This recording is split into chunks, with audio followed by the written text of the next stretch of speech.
Jake Morrison sat in the observation deck of Station Kepler 442 and watched the two suns go down.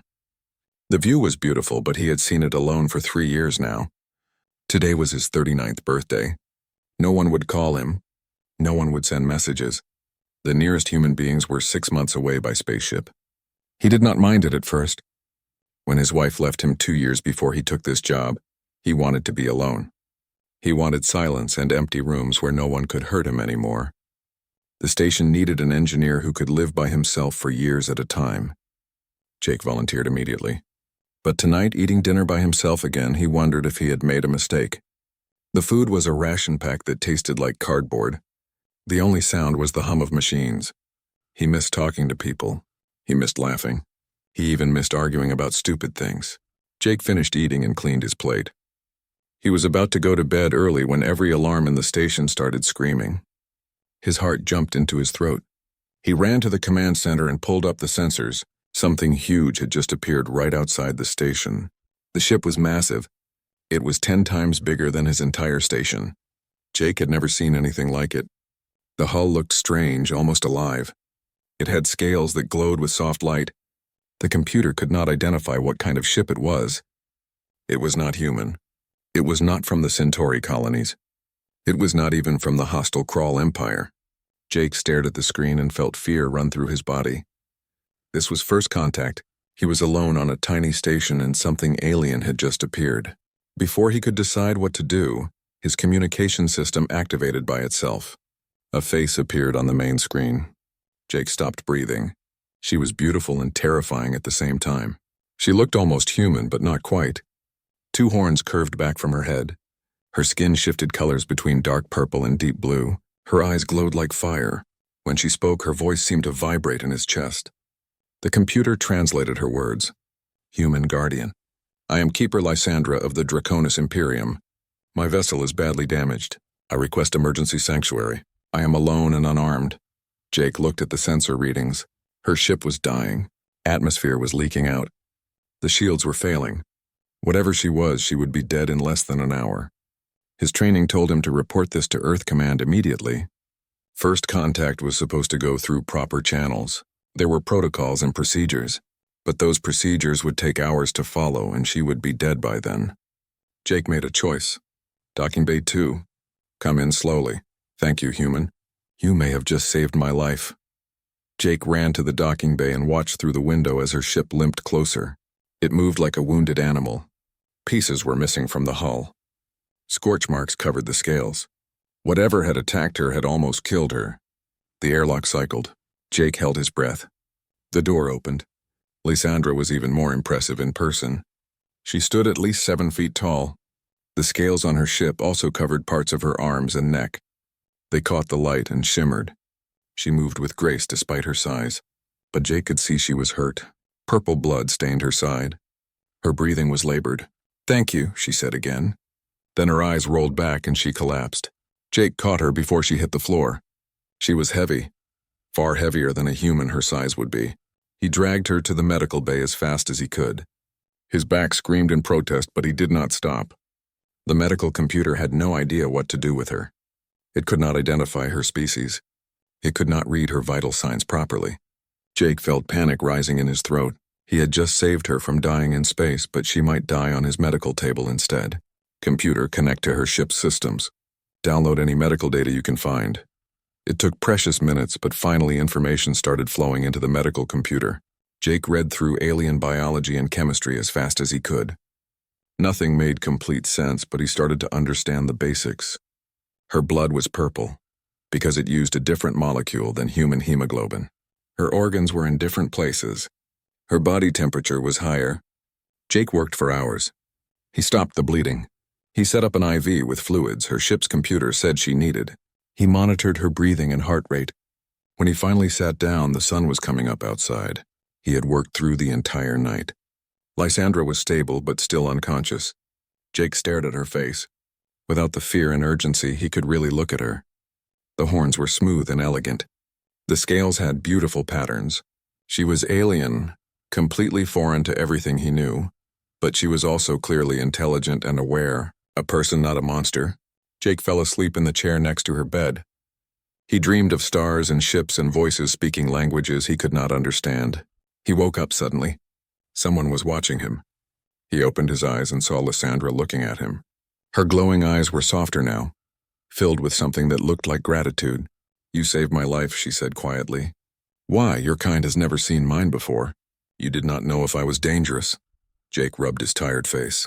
"Where I come from, we help people who need help. Even if they are not technically people.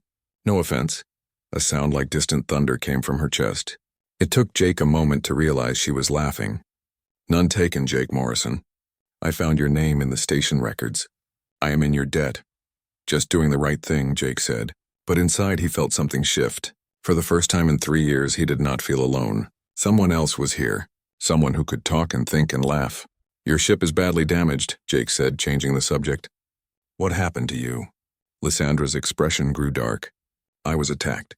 I need to repair my vessel and leave before they find me here. If they do, this station and everything nearby will be destroyed." Jake felt cold fear again. "Who attacked you?" "The Void Reavers. Machines that hunt and kill everything organic. And they may already be tracking me." Part 2. Jake spent the next week learning more about Lysandra than he ever thought possible. She recovered slowly but steadily. Her body healed faster than a human body would, but the damage had been severe. Jake brought her food and water, adjusted her medications, and kept her company. At first, they were cautious with each other. She was an alien from a civilization so old that humans were still living in caves when her people first traveled the stars. He was a lonely engineer from a young species that had barely left their home planet. They had nothing in common except the strange situation that brought them together. But slowly they started to talk. Really talk. Lysandra told him about the Draconis Imperium. Her people looked like dragons from human myths, though she found that amusing. They were warriors, yes, but also artists and scholars and explorers. They had spent thousands of years traveling the galaxy, studying other civilizations, protecting the weak and fighting the wicked. "I am a keeper," she explained one evening as they ate dinner together. Jake had prepared human food, and she had tried it politely even though it clearly tasted strange to her. "We preserve knowledge. We observe rising civilizations. We make sure history is not forgotten."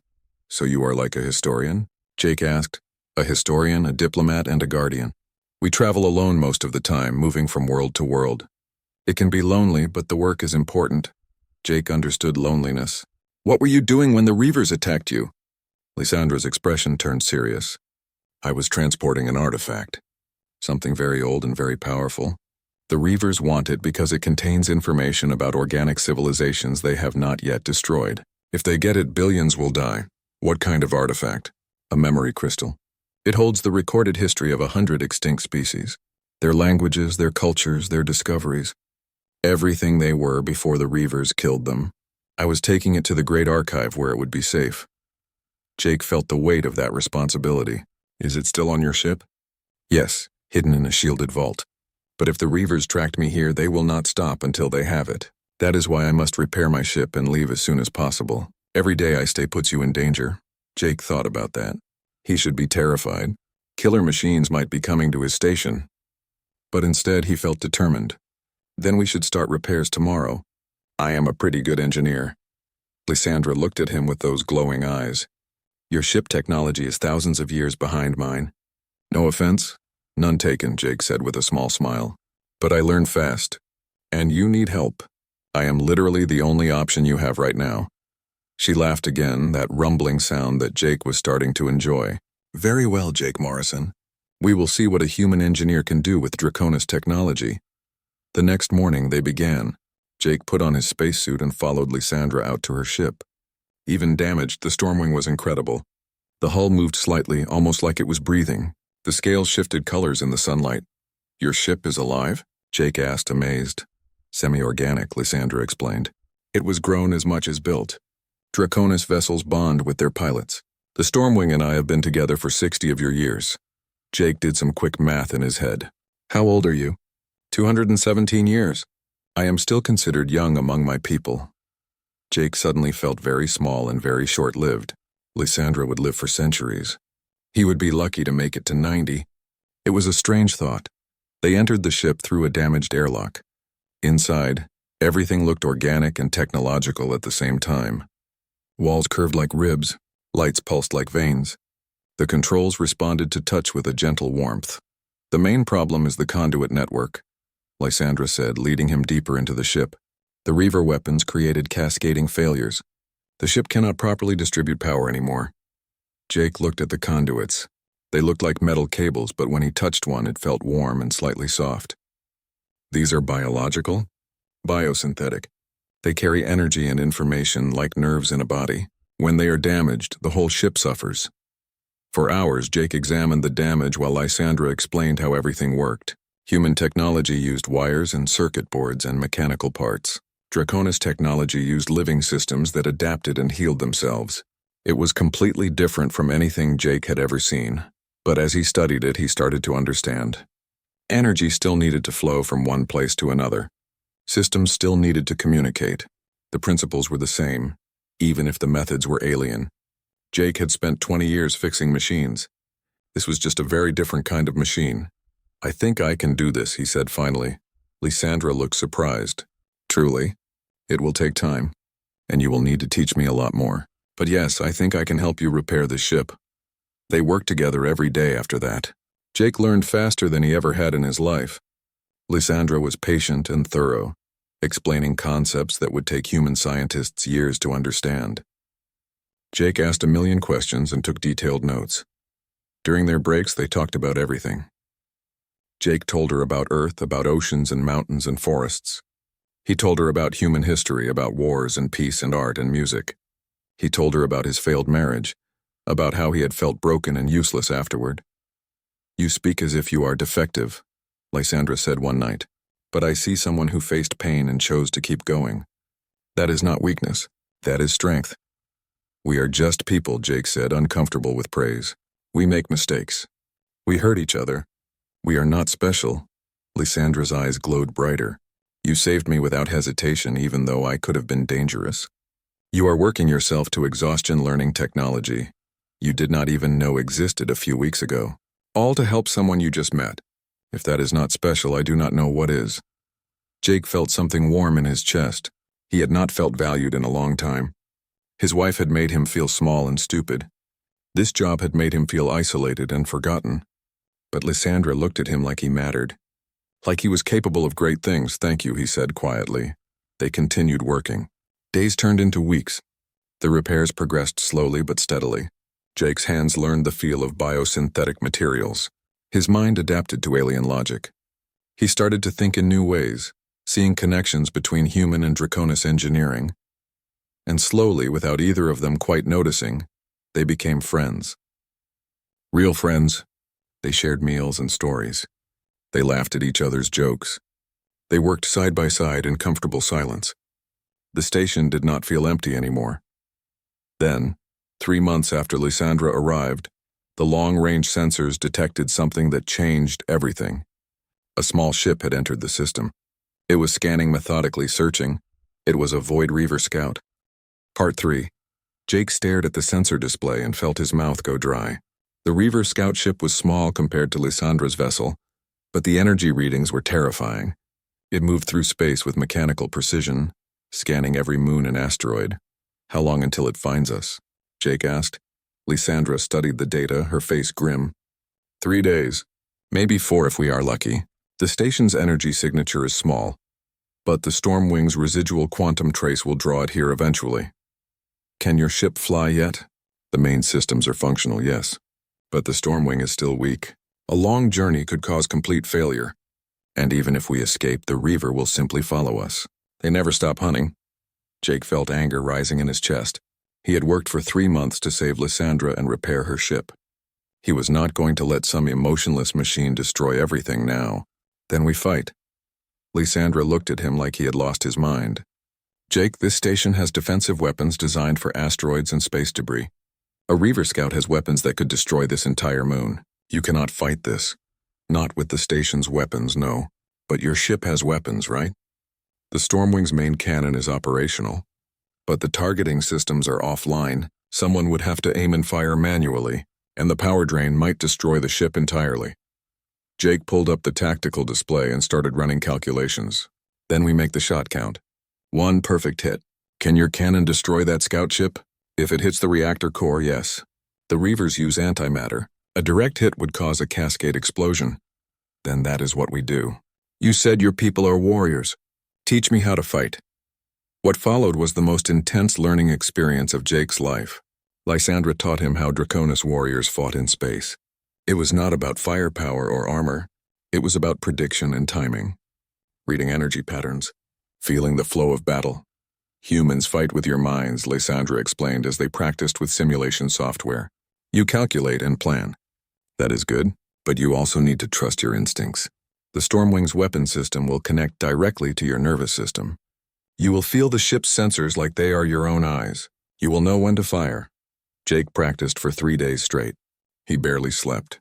His eyes burned from staring at displays. His hands shook from exhaustion.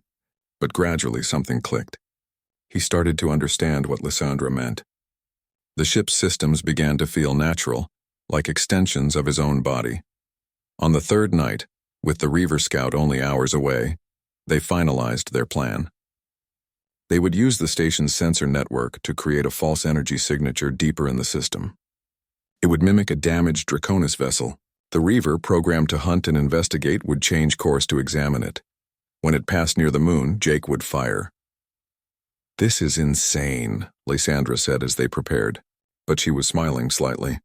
Perfectly, wonderfully insane. Very human. Is that a compliment? The highest one I can give. They took their positions. Lysandra monitored the sensors from the station. Jake connected himself to the Stormwing's weapons system. The neural interface felt strange at first, like cold water running through his brain. Then suddenly he could see everything. The ship's sensors became his senses. He felt the moon's gravity. He detected the faint radiation from distant stars. He knew exactly where the Reaver Scout was, even though it was still far away. The sensation was overwhelming and beautiful. Contact in 15 minutes, Lysandra reported through the communication link. The Reaver has altered course. It is moving toward our decoy signal. Jake focused on the tactical display that now existed partially in his mind and partially on the screens around him. He could see the Reaver's projected path. It would pass within firing range in 12 minutes. Jake, are you ready? Lysandra asked. As ready as I will ever be. The minutes crawled by. Jake watched the Reaver approach. It was shaped like a knife, all sharp angles and dark metal. No lights showed on its hull. It looked dead, but he knew better. Inside that ship, artificial intelligence calculated and planned with ruthless efficiency. 10 seconds, Lysandra said. 9-8. Jake's finger hovered over the firing control. The neural interface fed him data faster than he could consciously process. Distance, velocity, shield strength, reactor location. Everything he needed to know flooded into his awareness. 3, 2, 1. Fire now. Jake pressed the control. The Stormwing's main cannon activated with a sound like thunder. Purple energy gathered at the weapon's focusing point. For a heartbeat, nothing happened. Then a lance of violet fire streaked across space faster than Jake's eyes could follow. The beam hit the Reaver Scout dead center. For a moment, the Scout's shields held, glowing bright blue as they tried to absorb the impossible amount of energy. Then they failed. The beam punched through the hull and struck the antimatter reactor. The explosion was beautiful and terrible. White light filled Jake's vision even through the filtered sensors. The Reaver Scout simply ceased to exist, converted into pure energy in a fraction of a second. The shockwave hit the moon seconds later, shaking the station. Direct hit, Lysandra shouted through the link. Jake, you did it! But Jake barely heard her. Alarms were screaming through the Stormwing.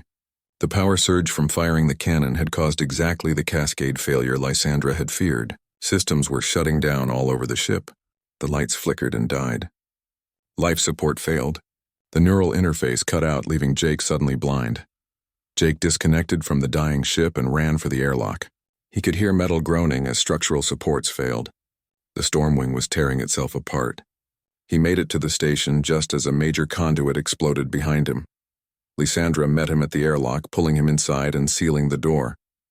They both stood there, breathing hard, watching through the window as the Stormwing went dark. Emergency systems kept it from exploding, but just barely. We need to stabilize it, Lysandra said. Now, or the ship will be completely destroyed. They worked for 2 weeks straight. Jake had never been so tired in his entire life. They rerouted power systems. They patched failing conduits. They manually reset hundreds of subsystems. Lysandra used her bond with the ship to coax it back to life, while Jake used every engineering trick he knew. More than once, Jake collapsed from exhaustion. Lysandra would carry him back to the station, let him sleep for a few hours, then wake him when the next crisis emerged. They survived on stimulants and determination. Finally, impossibly, they succeeded.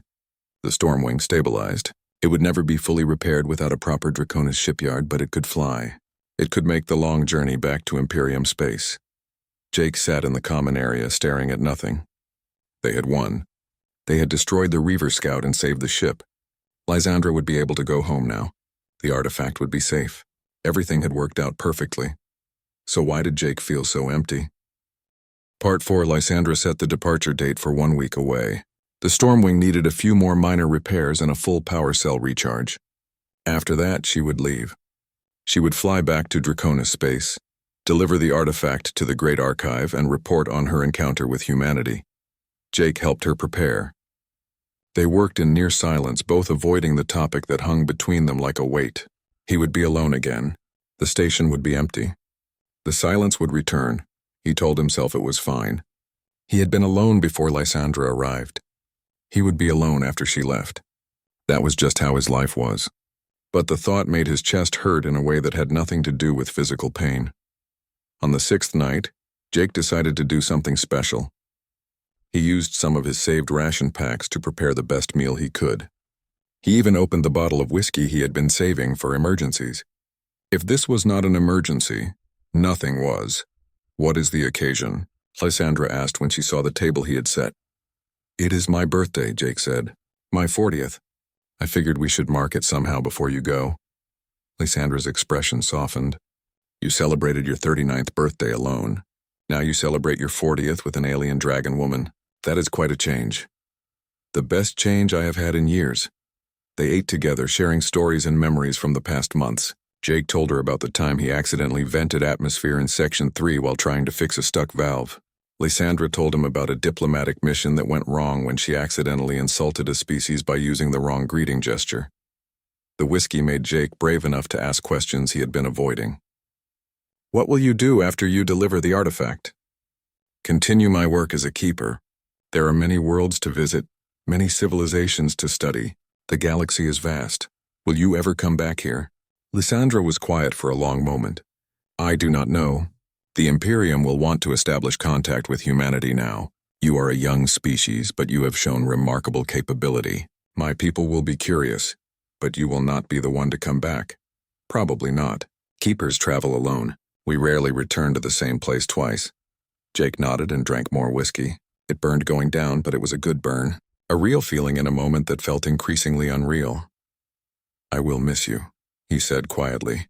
The whiskey made him honest. "These past months have been the best I have had in a long time. Maybe ever. I know that probably sounds stupid. You are this amazing person who has lived for centuries and seen hundreds of worlds. I am just a divorced engineer on a lonely station. But I will miss you anyway." Lysandra reached across the table and took his hand. Her scales were warm against his skin. "Jake Morrison, you saved my life. You learned technology that would baffle your greatest scientists. You fought a Reaver Scout with weapons designed for rocks and debris. You are not just anything. You are extraordinary." "I do not feel extraordinary. I feel like someone who is about to be alone again." "I have lived 217 years, Lysandra said. Her glowing eyes locked on his. "I have met thousands of beings from hundreds of species. I have studied civilizations that rose and fell before humanity existed. And in all that time, I have rarely met anyone who made me want to stay."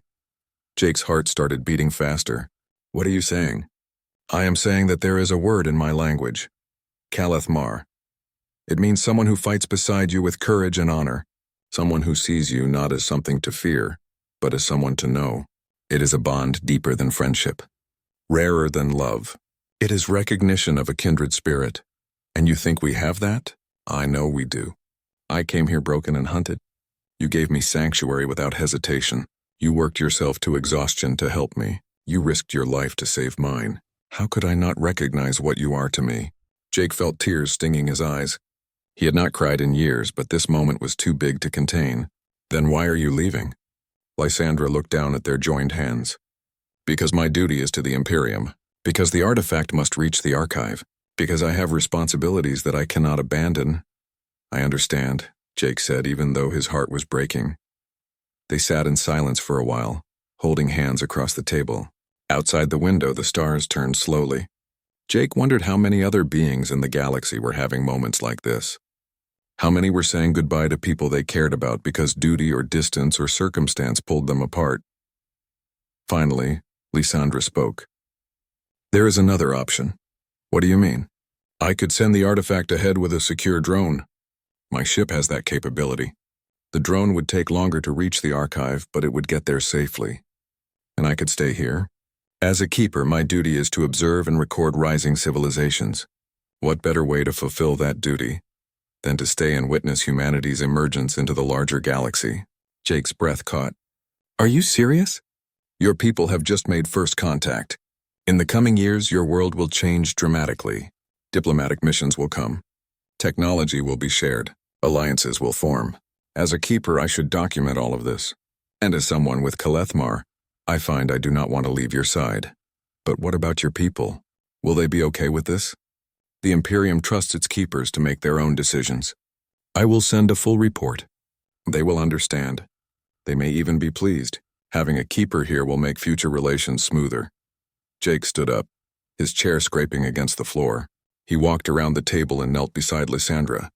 Are you absolutely sure? This is a huge decision. You would be staying at a tiny station in the middle of nowhere with a guy who tells bad jokes and cannot cook worth a damn. Lysandra laughed, that wonderful rumbling sound. I have noticed your cooking skills. Or lack thereof. I am willing to overlook this flaw. I am being serious. So am I. She cupped his face in her scaled hands. Jake Morrison, I am 217 years old. I have been lonely for most of that time. I have traveled from world to world, never staying long enough to form real connections. I told myself it was because of my duty, but really it was because I was afraid. Afraid of caring too much, afraid of losing people. And now I have met someone who makes me want to be brave. Someone who reminds me that duty and connection can exist together. Someone who makes me laugh and challenges me and sees me as simply Lysandra, not as a keeper or a Draconis or an ancient being. I do not want to leave that behind. Jake felt like his heart might burst. Then stay. Please stay. On one condition. Anything. You stop talking about yourself like you are ordinary. You are brave and brilliant and kind. You deserve to be recognized for that, even if you are the only one doing the recognizing. Jake smiled through his tears. Deal. Lysandra pulled him up and embraced him. Her arms were strong and warm. Her scales pressed against his face. She smelled like ozone and spices. Jake hugged her back, holding on to this impossible moment. So what happens now? He asked. Now we send a message to Earth Command explaining first contact. We prepare for the chaos that will follow. We document everything, and we face whatever comes next together. Together, Jake repeated.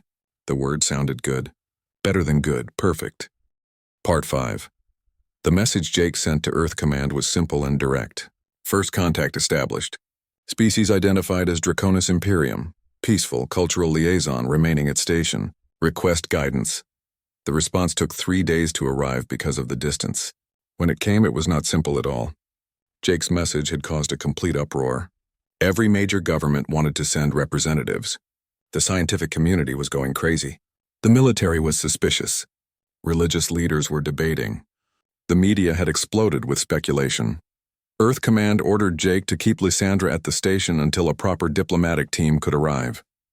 That would take at least 4 months.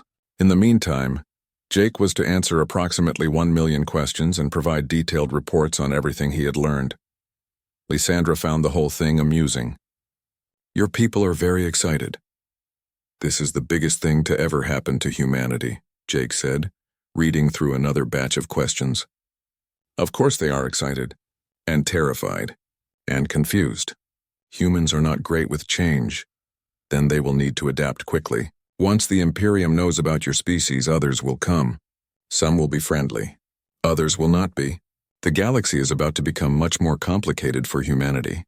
Jake thought about that while he wrote his reports. He described Draconis technology, culture, and history as best he could. He explained the Void Reavers and the threat they posed. He detailed the battle and how they had destroyed the scout ship. He left out the personal parts. His growing friendship with Lysandra was nobody's business but theirs. The Imperium's response came 2 weeks later. Lysandra received a secure transmission that made her smile. They approve of my decision to stay. In fact, they are pleased. The High Council thinks having a keeper here will help establish good relations with humanity. They are sending an official delegation in about 6 months. 6 months, Jake said. So we have 6 months of peace before everything changes. We should use the time wisely. They did. Jake continued his education in Draconis technology.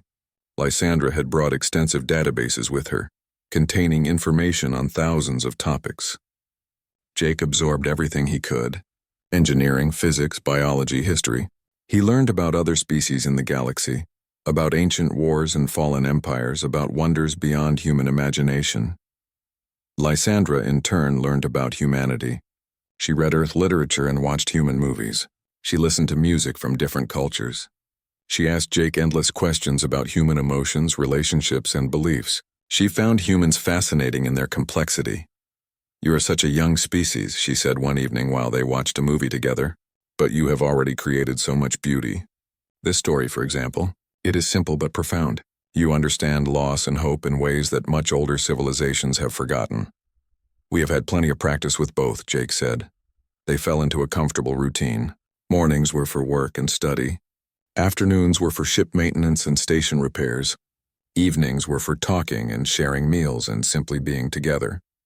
Jake had never been so content, but he was also aware that this peaceful time would end. When the diplomatic teams arrived, the station would become a hub of activity. Hundreds of people would come and go. Lysandra would have official duties. Everything would change again. "Are you nervous?" Lysandra asked him one night. They were in the observation deck watching a meteor shower. "About the diplomats?" "Yes, I'm not good with crowds, or politics, or really anything social. You are good with me. You are different. You actually listen. Most people just wait for their turn to talk." Lysandra laughed. "I will miss this. Just the two of us. No complications. It does not have to change completely. We can still have evenings like this." "I hope so." As the months passed, more messages arrived from Earth. The diplomatic team was being assembled. Scientists were preparing questions. Security protocols were being established. Everyone had opinions on how first contact should be handled. Jake found it all exhausting. He sent his reports and answered questions, but his heart was not in it. He cared about Lysandra, not about politics or protocols. He wanted to protect this small, peaceful world they had created together. "You cannot hide from your own species forever," Lysandra told him gently. "They need you. You understand both our peoples now. You can help bridge the gap between us. I know. I just wish we had more time. We have the time we have. Let us make it count." On Jake's 40th birthday, they had another celebration. This time, Lysandra prepared food using her ship's fabricators. The results were strange but surprisingly good. She had even managed to create something like a cake, though it was purple and tasted like cinnamon and starlight. "To new beginnings," Lysandra said, raising her glass. They were drinking something from her homeworld, a sweet beverage that sparkled. "To new beginnings," Jake echoed. "And to you. For staying. For everything.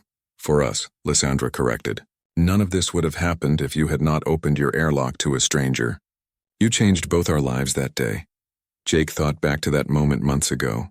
He had been so lonely then, so convinced that his best days were behind him. Now he sat with someone who understood him better than anyone ever had, someone who challenged him and supported him and made him want to be better. "I have a question," Jake said. "What happens after the diplomats leave? After relations are established and everything settles down?" "What do you mean? I mean, do you stay here?" "Do I stay here? What do we do?" Lysandra considered this. "I suppose we could go anywhere. The galaxy is open to us now. I could show you worlds beyond your imagination. We could explore together. That sounds amazing. But honestly, I would be happy staying right here, as long as you are here too. Then that is what we will do. We will make this station a home. A place where two species learn to understand each other, a beginning of something greater." Jake reached out and took her hand. It had become a natural gesture between them. Her scales were warm and familiar now. "I love you," he said simply. "I know we are from different species and different worlds. I know this is probably the strangest relationship in the galaxy. But I love you." Lysandra's eyes glowed brighter. "In my language there is a saying, The heart knows no distance, no time, no difference. It only knows connection. I feel that connection with you, Jake Morrison. I do not know if it is love by your definition or Kalethmar by mine. But I know it is real and precious. That is good enough for me. They sat together in comfortable silence, watching the stars wheel overhead. In the distance, ships were coming. Earth's diplomatic team, the Imperium's delegation, representatives from a dozen other species who had heard about first contact. The quiet would end soon, but for now they had this moment. A human engineer and a dragon warrior, two lonely souls who found each other in the vastness of space. Two people who proved that connection could bridge any distance, any difference. The future was uncertain. Relations between the Draconis Imperium and humanity would be complicated. There would be misunderstandings and conflicts. But there would also be cooperation and friendship. And it all started here, at a lonely station at the edge of human space. Because one person chose to help another, Jake looked at Lysandra and saw not an alien, not a mystery, but simply the person he cared about most in the universe. She looked back at him the same way. Whatever came next, they would face it together. The galaxy was vast and full of wonders and dangers. But humanity had just learned the most important lesson of all. When you reach out to others with courage and compassion, when you see people for who they truly are rather than what they appear to be, you can create something beautiful. One man's kindness had opened a door between civilizations. One woman's decision to stay had built a bridge between worlds. And together they had started something that would echo through the stars for generations to come. The station's computer chimed, indicating an incoming message. Jake checked the display. The diplomatic ships would arrive in 3 days. The peaceful time was almost over. Ready? Lysandra asked. Jake smiled. As ready as I will ever be. As long as you are with me. Always, she promised. And in that moment, Jake Morrison understood something profound. He had spent years thinking he was broken, that his best days were behind him, that he would always be alone. But he had been wrong. Sometimes the best parts of life come when you least expect them.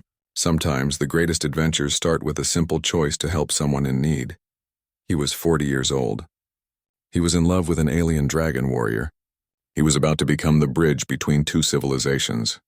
His life had become stranger and more wonderful than he ever imagined, and he would not change a single thing.